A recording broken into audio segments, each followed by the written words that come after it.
Dans les vastes plaines de la savane africaine, où le ciel embrasse la terre et où les traditions sont aussi anciennes que les étoiles, vivait une tribu Maasai respectée pour sa culture riche et ses guerriers vaillants. Au cœur de cette tribu, une histoire d'amour interdit prenait vie. Nia, fille du chef de la tribu, était connue pour sa beauté et son esprit indomptable. Elle rêvait de liberté et d'aventure, loin des mariages arrangés et des responsabilités tribales. Kip, un guerrier émérite, admirait en secret la fougue et la détermination de Nia. Leur amour naissant était un murmure doux comme le vent, mais aussi dangereux que la tempête qui gronde à l'horizon. Le père de Nia, un chef austère et traditionnel, avait déjà tracé le destin de sa fille.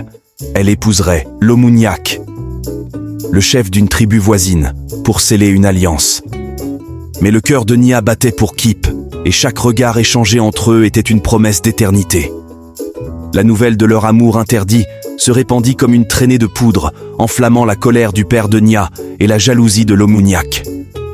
Les amants furent confrontés à un choix déchirant: suivre leur cœur et risquer l'exil et la honte, ou se soumettre aux volontés de leur famille et renoncer à leur amour. Une nuit, sous le voile scintillant des étoiles, Nia et Kip s'enfuirent, décidés à forger leur propre destin. Mais la liberté avait un prix.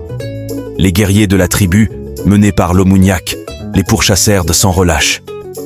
La savane, témoin de leur amour, devint le théâtre d'une chasse impitoyable.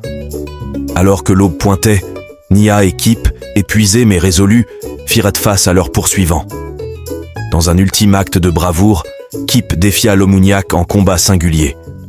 Le duel fut épique, et contre toute attente, Kip triompha, gagnant non seulement sa liberté, mais aussi le respect de tous.